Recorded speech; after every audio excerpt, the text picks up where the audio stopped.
ሰላም ሰላም ጤና ይስጥልኝ ውድ የዩቲዩብ ቤተሰቦቻችን እንደምናችሁ። በዛሬው ቆይታችን የምንመለከተው እንግዲህ ሳይኮሎጂ ቻፕተር 3 ለርኒንግ ኤንድ ቲዮሪስ ኦፍ ለርኒንግ የሚለውን ሀሳብ ይሆናል ማለት ነው። እስከ መጨረሻው ድረስ አብራችሁን ቆዩ። ሰብስክራይብ ያላደረጋችሁ ቤተሰብ መሆናችሁን እንዳትዘነጉ እላለሁ። ወደ ዲፊኒሽኑ ለርኒንግ ማለት ምን ማለት ነው የሚለውን ነገር ስንመለከት እንግዲህ ለርኒንግ የሚለውን ፕሮሰስ ሁላችሁም ታውቁታላችሁ አይደለ? ያው ትምህርት መማሪያም ከሚለው ጋር ሁሌ ስለሚያያዝ ማለት ነው። ነገር ግን በትክክል ለርኒንግ የምንለው ኮንሰፕት ምንድን ነው የሚለውን ነገር ስንመለከት ለርኒንግ የምንለው ኢዝ ልብ ብላችሁ ተመልከቱ ወይም ተከታተሉ ሪላቲቭሊ ፐርማነንት ቼንጅ ነው።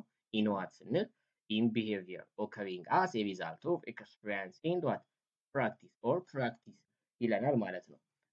ለርኒንግ ማለት ምን ማለት መሰላችሁ? ሪላቲቭሊ ፐርማነንት የሆነ ምን ማምጣት? ለውጥ ማምጣት፣ ቋሚ ወጥ የሆነ ለውጥ ማምጣት። በምንድን ነው ያንን ለውጥ የምናመጣው ስንል በባህሪ ነው ያንን ለውጥ የምናመጣው። ይህ ባህሪ የሚለወጠው በምን አይነት መንገድ ነው ከተባለ ስሩ ዋት ኤክስፒሪየንስ ስሩ ዋት ፕራክቲስ በልምምድ እና በልምድ የሚቀየር ነው ማለት ነው። አንዳንዴ ከልምድ ወይም ከልምምድ የምንለውን ከታች የምንመለከታቸው ሀሳቦች አሉ። ግን ምን አይነት ልምምድ ስንል ያ ልምምድ ሪላቲቭሊ ምን መሆን መቻል አለበት? ፐርማነንት መሆን መቻል አለበት። ለምን ፐርማነንት ወይም ወጥ ቋሚ መሆን መቻል አለበት የሚለውን ነገር ስንመለከት ከዚቹ ዲፊኔሽን በመነሳት ለርኒንግ ኢዝ ኤ ቼንጅ ኢን ዋት አለን ኢን ቢሄቪየር በባህሪ ላይ የሚመጣ ምንድን ነው? ለውጥ ነው አለ። ያ ለውጥ ግን ፎር ቤተር ሊሆን ይችላል ወይም ለወርስ ለመጥፎም ለሆነ ነገር ሊሆን ይችላል። ሰው መጥፎ ነገርን ይማራል፣ ጥሩ ነገርን ምን ይላል? ይማራል። ስለዚህ ያ ትምህርት ነው። ነገር ግን ስሩ ፕራክቲስ እና ኤክስፔሪንስ ግን ካልታገዘ ያ ነገር ለርኒንግ ማለት አንችልም። ማለት ዝም ብሎ የባህሪ ለውጥም ይመጣላ። ሰው በባህሪ ከተለወጠ ተማረ ማለት አንችልም። ለምሳሌ ያህል ሪላቲቭሊ ፐርማነንት የሆነ ቼንጅ ነው ስላችሁ ጠዋት ላይ ከእናንተ ጋር ሰላም ነው ተባብላችሁ በደንብ የተሳሳቃችሁት ሰው ማታ ላይ ጠጥቶ ስታገኙት ጠባዩ ይቀየራል አይደለ? ወይ ቁጣ ሊበዛው ይችላል ወይ ለቅሶ ሊበዛው ይችላል። የሰውየው ባህሪ ስለተቀየረ ኢትዝ ለርኒንግ ማለት አንችልም። ምክንያቱም ምን ስላልሆነ ሪላቲቭሊ ፐርማነንት ስላልሆነ ጠዋት ላይ ስትነሱ የበፊቱን ማንነቱን ይዟችሁ ስለምታገኙት ከዚሁ ጋር ከአእምሮ ህሙማን ጋር እንኳን በተያያዘ በመድኃኒት ሊመለስ የሚችል ነገር እስከሆነ ድረስ ሪላቲቭሊ ፐርማነንት የሆነ ቼንጅ አይደለም በባህሪያቸው ላይ ያለው። ስለዚህ እሱ ምን አይባልም ማለት ነው? ለርኒንግ አይባልም ማለት ነው። ይህን ነገር ልትሉ ያስፈልጋል። ስለዚህ ለርኒንግ የሚለው በዋናነት ምን ከሚል ጋር እያያዙት መሰላችሁ? ዘለቄታዊ የሆነ የባህሪ ለውጥ ምን ማለት ነው? ማምጣት መቻል ነው። ስለዚህ ይሄ ለውጥ አንዳንዴ ከኢንጁሪ ከጉዳት ጋር በተያያዘ ወይም አንዳንድ ሰው ሲያመው ወይም ደግሞ በብዛት በሴቶች የሆርሞን ለውጥ ሲከሰት ምናምን ላይ ባህሪያቸው ሊለወጥ ይችላል ምናልባት አካባቢ ላይ። ስለዚህ ይሄኛው ለርኒንግ ነው ልንለው አንችልም። ጊዜውን ጠብቆ የሚመጣ ነው። ስለዚህ በኢንጁሪ በማቹሬሽን ወይም በአንዳንድ በእድገቶች በግሮዝ ላይ የሚመጣ ነገር ሁሉ ለርኒንግ አይደለም ማለት ነው። ቢፎር ዊ ቼንጅ ካን ቢ ሪጋርድድ አስ ለርኒንግ ኢት መስት ቢ ሪላቲቭ ፐርማነንት። አሁን እንዳልኳችሁ ሪላቲቭ ፐርማነንት መሆን አለበት። ስለዚህ ቼንጆቹ በልምምድ ሊመጡ ይችላሉ ወይም በሴንሲቲቪቲ ሊመጡ ይችላሉ። በፋቲግ የምንለው ነገር አለ አይደለ? በእንደዚህ አይነት ነገሮች የሚመጡ ፋቲግ ማለት ድካም፣ በድካም ሰው ሲደክሞ ሊለወጥ ይችላል ባህሪው። ያው ትምህርት አይባልም ሪላቲቭሊ ፐርማነንት ስላልሆነ። ሶ ታዲያ መማር የምንለው ነገር ካራክተሮቹ ምንድን ናቸው የሚለውን ነገር ደግሞ እንመልከት። ማለት ኢፍ ለርኒንግ ኢዝ ኤ ቼንጅ ኢን ቢሄቪየር ትምህርት የምንለው በባህሪ መለወጥ ከሆነ በምን የሚከሰት ብለናል? አስ ኤ ሪዛልት ኦፍ ኤክስፒሪየንስ ኤንድ ፕራክቲስ ኤንድ ዘ ኢንስትራክሽን መስት ኢንክሉድ ኤ ኬርፉሊ ሲስተማቲክ። ስለዚህ ይህ በኤክስፒሪየንስ እና በፕራክቲስ የመጣው ትምህርት የሚባለው የባህሪ ለውጥ ምንን ያጠቃልላል? ሲስተማቲክ የሆነ ምን አለው ማለት ነው? ክሬሽን አለው። ምክንያቱም በልምድ የሚመጣ ነው፣ ስሩ ፕራክቲስ የሚመጣ ነው። ስለዚህ ካራክተሮቹ ምንድን ናቸው የሚለውን ነገር ስንመለከት ዮክማን ኤንድ ሲፕሰን የተባሉ ሰዎች ናቸው ሜጀር ኢምፖርታንት ካራክተሪስቲክ ኦፍ ለርኒንግ እያሉ ስለ ትምህርት አንዳንድ ካራክተሮች ሲያስቀምጡ የነበረው እና አንደኛው ምን ይላሉ መሰላችሁ? ለርኒንግ ኢዝ ኮንቲኒየስ ሞዲፊኬሽን ኦፍ ቢሄቪየር ስሩአውት ላይፍ። ትምህርት የምንለው በህይወት ዘመን ኮንቲኒየስ ምን የሆነ ምን ሞዲፊኬሽን ነው፣ ወጥ የሆነ ሞዲፋይ ማድረግ ነው። በምን በባህሪ አንድ ሰው ከተማረ ወይም አሁን ላይ የተማረው እንትኑ እድሜ ልኩን ይዞት ሊቀጥል ይችላል አይደለ? ማለት አሁን ላይ እናንተ አሁን ይሄ ለርኒንግ የሚለውን ኮርስ ስትወስዱ እርግጠኛ ነኝ አብዛኞቻችሁ ትንሽም ቢሆን ሀሳብ ይዛችሁ ነው የምትሄዱት እስከ ዕለተ ሞታችሁ እንበለው እና ማለት ነው። ስለዚህ ይሄ ትምህርት ይባላል። ምክንያቱም ስሩአውት ላይፍ ይዛችሁ ቆያችሁ ይሄንን ከዚህ በተጨማሪ ደግሞ ለርኒንግ ኢዝ ፐርቫሲቭ ነው። ኢት ሪችስ ዋት ኢንቱ ኦል አስፔክትስ ኦፍ ሂውማን ላይፍ። በየትኛውም አስፔክት ብትሄዱ የሂውማን ላይፍን ምን ማለት የሚችል ነው ሪች ማድረግ የሚችል ነገር ትምህርት ነው ይባላል። ከዚህ በተጨማሪ ትምህርት የምንለው ነገር አጠቃላይ ዘ ሆል ፐርሰንን መንካት የሚችል ነገር ነው። ኢንቮልቭ ያደርጋል ማንነትን አጠቃላይ ሰው ግለሰብ የምንለው ነገር በምን በኩል ስንል ሰው እንግዲህ ከማህበረሰቡ ጋር ያለው ግንኙነት አለ። ሶሻሊ በውስጣዊ የሆነ ስሜታዊ የሆነ ነገር አለው አይደለ? ኢሞሽን የምንለው ኢሞሽናሊ፣ እንዲሁም ደግሞ ኢንቴሌክቹዋሊ የሆነ ማንነት አለ። ኢንቴሌክቹዋሊ ኢንቮልቭ ሲያደርግ አት ዘ ሆል ፐርሰን የምንለውን ማለት ነው ኢት ኢዝ ለርኒንግ እንላለን ማለት ነው። ከዚህ በተጨማሪ ለርኒንግ ኢዝ ኦፍን ኤ ቼንጅ ኢን ዘ ኦርጋናይዜሽን ኦፍ ኤክስፒሪየንስ፣ በልምድ ወይም ኤክስፒሪየንስ በማድረግ የሚመጣ ለውጥ ነው። ይህን የተነጋገርነው ነገር ነው። እንዲሁም ደግሞ ለርኒንግ ኢዝ ሪስፖንሲቭ ቱ ኢንሴንቲቭስ ይለናል። ይህ ማለት ደግሞ እንግዲህ ትምህርት የምንለው ነገር ኢንሴንቲቭ ለምንላቸው ማለት ኢንሴንቲቭ ማለት ማበረቻቻ፣ የሚገፋፋ ገፋፊ የሚል ትርጉም አለ። ገፋፊ ስላችሁ የሚገፋፋ ያው ለማለት ፈልጌ ነው እና ሪስፖንሲቭ ነው። ሌላው ለርኒንግ ኢዝ አን አክቲቭ ፕሮሰስ ነው። አክቲቭ ነው አይደለ? አብዛኛው ጊዜ የምናስተናግደው የመማር ሂደቱ ወይ በአይናችን የሚገባ ነገር ይኖራል ወይ በጆሮአችን ቀጥታ የሚገባ ብቻ ግን አክቲቭ የሆነ ፕሮሰስ እንደሆነ እንረዳለን። ከዚህ በተጨማሪ ደግሞ እንግዲህ ትምህርት አይጠቅምም የሚል ሰው ይኖራል ብዬ አላስብም። ማለት ይሄ ክፍል ውስጥ የምትማሩት ትምህርት ይጥቀም አይጥቀም እሱ የራሱ ጉዳይ አለው። ነገር ግን እያንዳንዱ የዴይ ቱ ዴይ አክቲቪቲዎቻችንን ከተመለከታችሁ ያለ ትምህርት ምንም ያገኘነው ነገር የለም። ማለትም መብላትንም ቢሆን ተምራችሁ ነው ያመጣችሁት አይደለ? አጎራረስን ራሱ እንዲህ ነው የሚበላው ብሎ ያመጣው ሰው የለም። ለርኒንግ ነው። ስሩ ለርኒንግ ግን ያ ሰው እንዴት እንጀራ መጠቅለል እንዳለበት አወቀ። ስለዚህ ምን ማለት ነው? ፐርፐስፉል ነው። የክላሱም እንደዛው ነው ማለት የሚጠቀምበት ይጠቀምበታል ለማለት ፈልጌ ነው። ከዚህ በተጨማሪ ለርኒንግ ዲፔንድስ ኦን ማቹሬሽን፣ ሞቲቬሽን ኤንድ ፕራክቲስ። ከዚህ በተጨማሪ ይህ እውቀት መማር ለርኒንግ የምንለው ፕሮሰስ ጥገኛ የሚሆንባቸው ነገሮች አሉ። አንደኛ ማቹሬሽን ብስለት የምንለው ነገር ላይ፣ ሌላው ሞቲቬሽን ላይ፣ ይሄኛውን ከዚህ በታች እንመለከተዋለን። እንዲሁም ፕራክቲስ ነው። እንግዲህ ኤክስፒሪየንስ እና ፕራክቲስ ከለርኒንግ ጋር ሞር ዲፔንድ የሚያደርጉ ሀሳቦች ናቸው። ከዚህ በተጨማሪ እንግዲህ 9ኛ ላይ ስለ ለርኒንግ የተነሳው ካራክተሩ ምን መሰላችሁ? ለርኒንግ ኢዝ መልቲፋሴትድ ነው። መልቲፋሴትድ ማለት ሃቪንግ መኒ ሳይድ ነው። ብዙ አቅጣጫዎችን ማየት ትችላላችሁ። እውቀት ትምህርት ራሱ የምንለውን ለርኒንግ የምንለውን ራሱ ፕሮሰስ ከተመለከታችሁት በጣም ሰፊ የሆነ ነገር ነው። ሰው ከብዙ ነገር ይማራል አይደለም? ስለዚህ ከህይወት ሊማር ይችላል፣ ከብዙ ነገሮች መልቲፋሴትድ ነው የተባለውም ለዚህ ነው ማለት ነው። ሃቪንግ መኒ ሳይድ። ኦኬ ዋት ዘ ፕሪንሲፕል ኦፍ ለርኒንግ የሚለውን ነገር ደግሞ ስንመለከት ዜር አር ኢምፖርታንት ፕሪንሲፕል ዛት ሄልፕ ኤክስፕሌኒንግ ሃው ለርኒንግ ኦከርስ ኢፌክቲቭሊ። እንግዲህ ትምህርት ለርኒንግን ኢፌክቲቭሊ ኦከር ለማድረግ አንዳንድ ጊዜ ኤክስፕሌን የምናደርግባቸው ነገሮች አሉ። ኢምፖርታንት የሆኑ ፕሪንሲፕሎች አሉት ለርኒንግ የሚባለው ሀሳብ በራሱ። ሀሳቦቹ እንግዲህ ቀላል ስለሆኑ አንዳንድ አስፈላጊ ብዬ በማስበው ላይ አንዳንድ ምሳሌ ጣል እያደረግን እንቀጥላለን። እንግዲህ ፕሪንሲፕሎቹን ስንመለከት ኢንዲቪዥዋልስ ለርን ቤስት ዌን ዘይ ሬዲ ዘይ አር ፊዚካሊ ሜንታሊ ኤንድ ኢሞሽናሊ ሬዲ ቱ ለርን።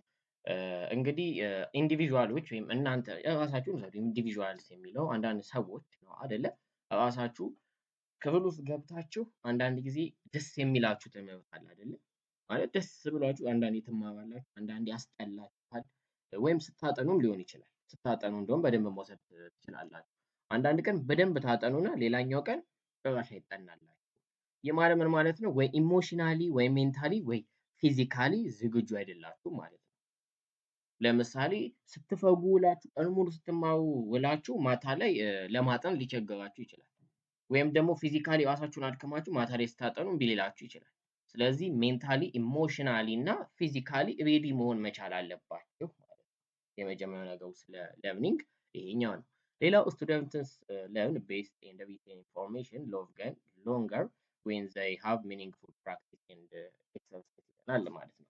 እንግዲህ ተማሪዎች እውቀትን ሪቴን በማድረግ ኢንፎርሜሽንን ለረጅም ጊዜያት ሊይዙ የሚችሉት ምን ይለናል መሰላችሁ? አዝናኝ በሆነና የተሻለ መንገድ ሲቀርብ ማለት ነው። አንድን ኢንፎርሜሽን ፎር ሎንገር ጊዜያት ሪቴን አድርጋችሁ ወይም ቤስት የሆነ ኢንፎርሜሽን ፎር ሎንገር ለሆነ ጊዜ ሪቴን አድርጋችሁ እንድታቆዩ የሚያስችላችሁ የአስተማሪው የሚያስተምርበት መንገድ ነው። አንዳንድ አስተማሪዎች አሉ አይደለ? እንደው ዝም ብለን ልንሰለቸው የምንችለው እንቅልፍ የሚያመጣ የምንላቸው ነገሮች አሉ። ከዚህ በተጨማሪ ደግሞ አንዳንዱ ሙሉን ሰዓት 2 ሰዓት የምትማሩ ከሆነ ሁለቱንም ሰዓት ቁጭ ብላችሁ እንድትቀጥሉ አንዷን እንዳትረሷት ሊያደርጓችሁ ይችላሉ። ይህ ለምን መጣ ካላችሁ ሚኒንግፉል የሆነ ፕራክቲስ ኤንድ ኤክሰርሳይዝ ኖሮ የሚያስተምርበት መንገድ ጥሩ ከሆነ ያንን የሚያስተምረውን ነገር ሪቴን አድርጋችሁ ፎር ሎንገር ፒሪድ ማስቀመጥ ትችላላችሁ ነው። ሌላው learning is strengthened when accompanied by a pleasant or satisfying feeling። አንዳንድ ጊዜ ለርኒንግ የምንለው ፕሮሰስ ስትሬንግዝ የሚሆነው ወይም የጠነከረ ሆኖ የሚቆየው ምን ሲሆን መሰላችሁ? በምን ሲታጀብ ወይም በምን ሲታገዝ መሰላችሁ? በፕሊዛንት ኦር ሳቲስፋይንግ ፊሊንግ ነው። ሳቲስፋይ በሚያስደስት ፊሊንግ እና ደስ በሚል ማለት ፕሊዛንት የምንለው ስሜት ሲታጀብ ትምህርት የምንለው ለርኒንግ የምንለው ፕሮሰስ ስትሬንግዝ ይሆናል። ከዚህ በተጨማሪ ደግሞ ዊክን የሚሆነው አንፕሊዘንት የሆነ ፊሊንግ ሲኖር ይሆናል ማለት ነው። ይሄኛው ነው ቲንግስ ለርንድ ፈርስት ክሬት ኤ ስትሮንግ ኢምፕሬሽን ኢን ዘ ማይንድ ዛት ኢዝ ዲፊካልት ቱ ኢሬዝ። አንዳንድ ጊዜ የምንማራቸው ነገሮች የመጀመሪያዋ ነገር ትወስነዋለች አይደለ? ኢለርኒንግ ፕሮሰስም መጀመሪያ ላይ ስትሮንግ ኢምፕሬሽን ሲፈጠርባችሁ በምታነቡት ሊሆን ይችላል ወይም በምትማሩት ነገር ላይ አንድ አስተማሪው ገብቶ ደስ የሚል ምሳሌ ካስቀመጠ ምሳሌ ያስቀመጠባትን ሀሳብ አትረሷትም። ያቺ ማለት ስትሮንግ ኢምፕሬሽን ፈጥራባችኋለች ማለት ነው እና ኤግዛምፕሏ። ስለዚህ ማይንዳችሁ ያንን ነገር ኢሬዝ ለማድረግ ምን ይሆንበታል? ዲፊካልት ይሆንበታል። ሁሌም በሄዳችሁ ቁጥር ያኛውን ሀሳብ ይዛችሁ ስለምትመጡ ማለት ነው። ይሄኛው ነው ቲንክስ ሞር ሪሰንትሊ ለርንድ አር ቤስት ሪሜምበርድ። እንግዲህ በቅርብ የተማራችሁት ማለት በቅርብ ስንል ትናንት ሊሆን ይችላል፣ ከትናንት ወዲያ ሊሆን ይችላል። የተማራችኋቸውን ነገሮች ቤስት ሪሜምበርድ ሆነው ይቆያሉ ማለት ነው። ሌላው the principle of intensity implies that a student will learn more from the real thing than from a substitute ይላል ማለት ነው። the principle of intensity ማለት ይሄ መነሳሳት፣ የጋለ ስሜት የሚል አይነት ትርጉም አለው አይደል? ኢንቴንሲቲ የሚለው ምን አለ መሰላችሁ? ተማሪዎች በቀላሉ ልንገባችሁ፣ ይሄኛው በብዛት ትምህርት ቤቶች ውስጥ ሊሆን ይችላል። ከቲዮሪ እና ከፕራክቲስ የትኛው ለእናንተ የተሻለ ነው ብላችሁ አስቡ። ቲዮሪ ሲሆን ትንሽ ድብዝዝ ይልብናል አይደለ? ፕራክቲስ ሲሆን ደግሞ በጣም ነው ደስ የሚለን። አሁን ኮምፒውተር ክላስ በፊት ስንገባ ሊሆን ይችላል። እሱኛው ክላስ በጣም ነው ደስ የሚለን ምክንያቱም ከቲዮሪው በላይ ስላለ ማለት ነው። ይሄኛው ደግሞ በተመሳሳይ መልኩ ሰብስቲቲዩት በሆኑ እቃዎች ስትማሩ ከምትማሩት ነገር ይደበዝዛል። አሁን ለምሳሌ በሕክምናው የሚማሩ ሊሆኑ ይችላሉ። መጀመሪያ ላይ ልምምዳቸውን የሚያደርጉት በአሻንጉሊት በምናምን ላይ ከሆነ ሰው ላይ እንደሚሰሩት ሞብሊ ለዛ ነገር ትኩረት ላይሰጡት ይችላሉ። ምክንያቱም ምንድነው? ሰብስቲቲዩት ነው። ትክክለኛው ፎርም ግን ሆኖ ቁጭ ሲልላቸው ትምህርቱ በጣም ጥንቃቄ የተሞላበት የመሆን እድሉም በዛው ልክ ነው የሚል ሀሳብ አለው በትምህርቱም ላይ በተመሳሳይ መልኩ። ሌላው ኢንዲቪዥዋልስ መስት ሃቭ ሰም ኤቢሊቲስ ኤንድ ስኪልስ ዛት ሜይ ሄልፕ ዘም ቱ ለርን። እንግዲህ አንዳንድ ሰዎች ደግሞ የራሳቸውን ኤቢሊቲ እና ስኪል አላቸው። ሁሉም ሰው እንደተለያየ ሁሉ ሁሉም ሰው አንድ ነገር የሚያውቅበት፣ የሚረዳበት፣ የሚማርበት የራሱ የሆነ ኤቢሊቲ ኤንድ ስኪል አለው። ስለዚህ በመማር ሂደታቸውም ላይ ይረዳቸዋል ነው። learning things freely learned are best learned. The greater the freedom enjoyed by individuals, the higher the intellectual and moral advancement ይለናል። እንግዲህ things freely በነፃነት የምንማራቸው ትምህርቶች ለምን የምናደርጋቸው ነገሮች በጣም ቤስት የሆኑ ለርኖች ናቸው ማለት ነው። ማለት ያው በፍሪደም ሲሆን ኢንጆይ እናደርገዋለን የሚል ሀሳብ አለው ማለት ነው። ጠቅለል ስናደርገው እንግዲህ ለርኒንግ የምንለው ሀሳብ ፕሪንሲፕሎቹ እንዲህ ናቸው። እንዲህ ሲሆን እንዲህ ይሆናል የሚል ሀሳብ ነው። እንግዲህ ፕሪንሲፕል ላይ ያነሳነው ልብ ካላችሁ፣ ካራክተር ላይ ደግሞ ያነሳነው ነገር ትምህርት ማለት እንደዚህ ነው እያልን ነው። አንዳንዴ ግን ትምህርት እንደዚህ ነው ብለን ወይም ፕሪንሲፕሎቹ ትምህርት ኢፌክቲቭ የሚሆነው እንደዚህ ሲሆን ነው፣ ተማሪዎች እንዲህ ሲሆኑ ነው፣ አስተማሪው ምሳሌ ሲጠቅስ ነው እያለን ካነሳን ትምህርትን ኢንፍሉዌንስ የሚያደርጉ ነገሮች አሉ ማለት ነው አይደለ? ማለት አንድ ነገር ፖዚቲቭ የሆነ ነገር ካለው በሌላ በኩል ደግሞ ምን አይነት ነገር ይኖራል? ኔጌቲቭ የሆነ ሳይድ አለው ማለት ኢንፍሉዌንስ የሚያደርገው ማለታችን ነው ኢለርኒንግ ስንመጣ። ስለዚህ እነሱ ነገሮች ምንድን ናቸው ስንል አንድ 8 ሀሳቦችን እንጠቅሳለን። የመጀመሪያው ሞቲቬሽን የምንለው ነገር ነው። ሞቲቬሽን እሺ ዘ ለርነርስ ሞቲቬሽን ማተርስ ዘ ኢፌክቲቭ ኦፍ ለርኒንግ የተማሪዎቹ ሞቲቬሽን ትምህርቱ ኢፌክቲቭሊ እንዲቀጥል ዋስትና አለው ወይም ደግሞ ማተር ያደርጋል። ሞቲቬሽን እንዴት ስንል ሞቲቫችን ተነሳሽነታችን ሀይ ሲሆን ዘ ለርነር ቢካም ዋት ኢንትረስቲንግ ይሆናል፣ ጉጉ ይሆናል። ማለት በጣም ተነሳስተን የምንማራቸው ነገሮች አሉ አይደል? አንዳንድ ቀን ዛሬማ ትሉና ገብታችሁ ትምህርቱ በአንዴ ቅልል ይላል፣ ይገባችኋል። ሞቲቫችሁ ሀይ ደረጃ ላይ ይደርሳል ማለት ነው። ሞቲቭ ሀይ የሆነ ሲመጣ እንግዲህ ምን ይሆናል? ኢንትረስቲንግ ይሆናል፣ ቢካም ኢንትረስቲንግ ይሆናል ትምህርቱ። አንዳንዴ ደግሞ ሞቲቫችሁ ዝቅ እያለ ደግሞ ሲመጣ ይቀንሳል፣ ሞራላችሁ ሞትት እንዲል ያደርገዋል ነው። ሁለተኛው ደግሞ ማቹሬሽን የምንለው ነገር ነው። እሺ ማቹሬሽን የምንለው ነገር ደግሞ ኒውሮመስኩላር የሆኑ ኮኦርዲኔሽኖች ለትምህርታችን አስፈላጊ ናቸው። ኢዝ ኢምፖርታንት ይለናል። ምን ማለቱ ነው ስንል ይሄ ኒውሮመስኩላር የተባሉ የነርቭ ጡንቻዎች የምንላቸው አሉ አይደለ? ኮኦርዲኔት ማድረግ አለባቸው ነው ማለት። አንድ ሰው ማቹሬሽን ብስል ሆኖ አንድ ነገር ሊያውቅ የሚችለው ዝግጁ መሆን መቻል አለበት፣ ማቹር መሆን አለበት፣ መብሰል መቻል አለበት፣ እዛ ደረጃ ላይ መድረስ አለበት። ለምሳሌ አንድ ህፃን ልጅ ማቹር መሆን አለበት የሆነን እውቀት እስኪያገኝ ድረስ። ማለት አሁን እኛ ያለነውን ነገር አንድ ህፃን ወይም በቀላሉ ተውት፣ አሁን ላይ ያለነው እውቀት ፍሬሽማን ላይ የሚሰጣችሁ ሳይኮሎጂ ሊሆን ይችላል አይደለ? ማቹር ሆናችሁ ብቁ ናቸው ተብሎ ሲታሰብ ነው የሚሰጣችሁ። ምክንያቱም ቢሆን አንደኛ ክፍል ቢሆን ሁለተኛ ክፍል ይሰጥ ነበር አይደለ?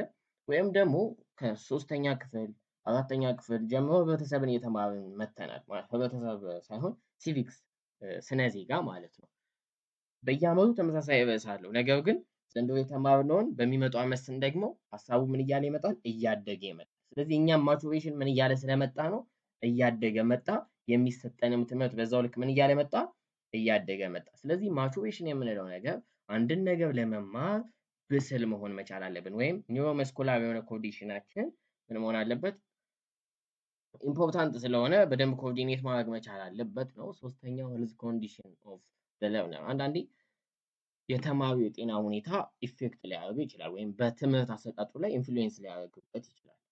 ዘ ለርነር ሹድ ቢ ኢን ጉድ ሄልዝ ማለትም በጤነኛ ሁኔታ ላይ ወይም ጉድ ሄልዝ ስታተስ ላይ መሆን መቻል አለበት። አንድ ተማሪ ትምህርቱን በጥሩ ሁኔታ ላይ ሆኖ እንዲከታተል። ለምሳሌ ያህል ሴንሰሪ ዲፌክቶች ሲኖሩ፣ ማልኒውትሪሽን ሲኖር፣ ይሄ በምግብ ያልተመጣጠነ ምግብ ሲያገኝ ወይም በበቂ ሁኔታ ካልተመገባችሁ ረብሻ ነው የሚሆነው። ቶክሲክ የሆኑ ኮንዲሽኖች፣ ቶክሲክ ማለት ቶክሲሲቲ ወይም ይሄ መርዛማነት የሚል ሀሳብ አለው። ነገር ግን እንደዚህ አይነት ኮንዲሽኖች ሲኖሩ ብቻ ከአጠቃላይ እንቅልፍ እጥረት ሊኖር ይችላል፣ ወይም ፋቲዩ የምንለው ነገር ድካም ሲሆን ማለት ነው። እነዚህ ነገሮች ትምህርትን ኢንፍሉዌንስ ያደርጋሉ። የጤና ሁኔታ ጤና ስንል እንግዲህ አካላዊ ብቻ አይደለም፣ ሳይኮሎጂካል የሆነም ነገር አለ። ስለዚህ ሳይኮሎጂካል ዌልቢንጋችንም ለትምህርታችን ምንድን ነው ኢንፍሉዌንስ ያደርጋል። አንድ ሰው በተሻለ እና ሳይኮሎጂካል ያለበት ስቴት ጭንቀት ከሆነ፣ ወሪ ፊር ከሆነ፣ ፍርሃት ከሆነ፣ ፊሊንጎቹ የብቸኝነት ስሜት ካለው፣ የበታችነት ስሜት ካለው ምን እየሆነ ይመጣል? ትምህርቱ በዛው ልክ የበታች እየሆነ ነው የሚመጣው፣ ዝቅ እያለ ይመጣል። ነገር ግን ሰልፍ ሪስፔክት ያለው ሰው፣ ሰልፍ ሪሊያንስ ያለው ሰው፣ እንዲሁም በራስ መተማመን ያለው ሰው ትምህርቱ ላይም ኢፌክቲቭ ይሆናል ማለት ነው። ስለዚህ ይህንን ነው ሳይኮሎጂካል ዌልቢንግ የምንለው። ኢን ዘ ሄልዝ ኮንዲሽን ደግሞ ከሰውነት ሞሊ አካላቶች ላይ ያተኮረ ነገር ትምህርታችን ላይ ተጽዕኖ እንደሚፈጥር ተመልክተናል ማለት ነው። አንዳንዴ ጉድ ወርኪንግ ኮንዲሽን የምንለው ነገር አለ ማለት ነው። አንዳንዴ በአብሰንስ እና ፕሬዘንስ የሚባሉ አንዳንዴ አብሰንስ እጥረት ሲኖር ማለት እጥረት የምን ስንል የንጹህ አየር እጥረት፣ የንጹህ መብራት ወይም በምታጠኑ ሰዓት በቂ የሆነ መብራት አለመኖሩ ራሱ ተጽዕኖ ሊፈጥርባችሁ ይችላል። ወይም ሀይ የሆነ መብራትም ደግሞ ሲሆን በዛው ልክ አያችሁ፣ ኮምፎርቴብል የሆነ ሰራውንዲንግ አብሰንስ ሲኖር፣ እጥረት ሲኖር፣ ቴምፕሬቸሩ በጣም ሞቃት ሲሆን በዛው ልክ ምን እየሆነ ይመጣል? እየወረደ ይመጣል የምትማሩት ትምህርት።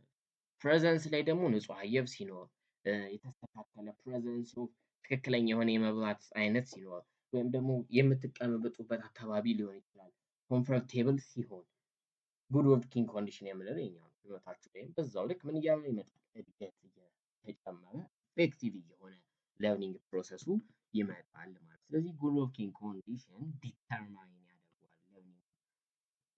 ሌላው ባክግራውንድ ኤክስፒሪየንስ የምንለው ነገር ነው። ባክግራውንድ ኤክስፒሪየንስ ማለት ትናንትና ላይ የነበራችሁ መረዳት ለዛሬው አዲስ ለምትጨምሩት ነገር ተጽዕኖ ይፈጥራል ማለት ነው። ባክግራውንድ ኤክስፒሪየንሳችሁ ዛሬ ላይ ያለው ነገር ይህንን በምን ታዩዘታላችሁ መሰላችሁ? አንዳንዴ ትማሩና ተማሩ አመልጧችሁ ስል ያልገባችሁ ፓርት ኖሮ ትዘሉና ነገ ላይ ስትሄዱ እንደ አዲስ አትማሩማ። ትናንትና ሳትገባችሁ ያለፈችው ሀሳብ ዛሬ ላይ ተጽዕኖ ትፈጥርና የዛሬውን በደንብ እንዳትከታተሉ ታደርጋለች። ባክግራውንድ ኤክስፒሪየንስን በዚህ በቀላሉ ያዙት። ሌላው ሌንግዝ ኦፍ ዘ ወርኪንግ ፒሪየድ። አንዳንዴ በማጥናት ሊሆን ይችላል ወይም በምንማር ሰዓት ረጅም ሲሆን ወይም ደግሞ ቱ ሾርት ወይም ቱ ሎንግ የሚሆኑበት ሁኔታ አለ። በጣም ቱ ሾርት ሲሆን አንድ ሰው ኢፌክቲቭሊ ሊያጠና ይችላል ማለት አንችልም። ማለት ዶንት ማስተር አያደርገውም ለርኒንጉ። አንዳንዴ ደግሞ የጥናት ሰዓት ሊሆን ይችላል የለርኒንግ ፕሮሰሱ ቱ ሎንግ ሲሆን በጣም ረጅም ሰዓት ደግሞ መማር የምንለው ነገር እንድንደክም ያደርገናል። ወይም ደግሞ የምንይዘውን ነገር በዛው ልክ ምን ይለዋል ይቀንሰዋል። በጣም አሰልቺ ነው የሚሆነው ሲጀመር ረጅም ሰዓት መማርም ለርኒንግ ፕሮሰስ በጣም። ስለዚህ ኢፌክቲቭነሱን ምን ያደርገዋል ይቀንሰዋል። ለርኒንግ ኢፌክቲቭ አይሆንም ነው። እሺ ሌላው ደግሞ ማስሊን ዲስትሪቢዩትድ ለርኒንግ ነው የምንለው። ለርኒንግ ዛት ስፕሪድ አክሮስ ታይም ዊዝ ሪዝኔብል ታይም ጋፕስ bring better result compared with crammed learning that occur at once or within short span of time ይለናል ማለት ነው። ሌላው ትምህርት የበለጠ ኢፌክቲቭ እንዲሆን ምን መደረግ መቻል አለባቸው መሰላችሁ? ኢን ታይም ጋፕ ሲሆን የተሻለ ሊሆን ይችላል። ከጥናት ጋር እያይዘን ሂድና ፖሞዶሮ የሚባል ቴክኒክ ታውቃላችሁ ብዬ አስባለሁ። ማለትም ሁለት አይነት መንገድ ይጠቀሙታል። አንደኛው 25 ደቂቃ ጥናት 5 ደቂቃ እረፍት፣ 25 ደቂቃ ጥናት 5 ደቂቃ እረፍት ይባላል። ለሁለት ሰዓት የሚቀጥል ማለት ነው። እንደዛ ሲሆን የምትይዙት ነገር ምን ይላል ይባላል? በደንብ ታስታውሱታላችሁ። ምክንያቱም አንድ ሰው 30 ደቂቃ ነው ያየውን ነገር ወይም የሰማውን ወይም ያነበበውን ነው የሚይዘው ስለሚባል ማለት ነው። ስለዚህ ኢንታይም ጋፕ የምናጠናቸው ነገሮች በጣም ምን ይሆኑናል ማለት ነው? ከኛ ጋር የበለጠ የመያያዝ ነገራቸው ይጨምራል። አንዳንዴ ደግሞ በጣም ረጅም ሰዓት 3 ሰዓት 4 ሰዓት ሙሉ ተቀምጦ የሚሆንለት አለ ከስንት አንዱ። አብዛኛው ግን አይሆንለትም። ምክንያቱም የዛሬ 4 ሰዓት የጀመረው ጥናት እና አሁን ላይ ያቆመው ጥናትን ስናስተያዩ መጀመሪያ ያለውን ያስታውሰዋል ሌላ ጥያቄ ስለሆነ ማለት ነው። ለማንኛውም ዛሬ ስለ ፕሪንሲፕሎች ተመልክተናል። ፋክተር ኦፍ ኢንፍሉዌንሲንግ ለርኒንግ በምን ኢንፍሉዌንስ ይደረጋል የሚሉትን እና እንዲሁም ለርኒንግ የምንለው ሀሳብ በራሱ ምንድን ነው የሚለውን ተመልክተናል ማለት ነው። ያው አንድ 23 ደቂቃም ስለሆነ የዛሬውን በዚህችው ጠቅለል እናድርግና በቀጣይ ቲዮሪስ ኦፍ ለርኒንግ ኤንድ ዜር አፕሊኬሽን በለርኒንግ ላይ የተሰሩ ቲዮሪዎች አሉ። አንድ 3 ይሆናሉ። በቢሄቪራል ቲዮሪ እያለን የምንመለከታቸው ይሆናል ማለት ነው። በቀጣይ እነሱን እንመለከታለን። አብራችሁኝ ስለቆያችሁ በጣም አመሰግናለሁ። አሁን ድረስ ከተከታተላችሁ ግን ሰብስክራይብ ማድረጋችሁን እንዳትረሱ።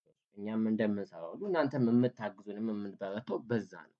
ከዚህ በተጨማሪ ግን እንደዚህ አይነት ቪዲዮዎችን አሁን ባለው ዩቲዩብ ላይ የምንለቅላችሁ በዋናነት ሎጂክ እና ሳይኮሎጂ ትምህርቶች ይሆናሉ። እንደ ሁኔታው አይተን ሌሎች ትምህርቶች ልንጨምር እንችላለን።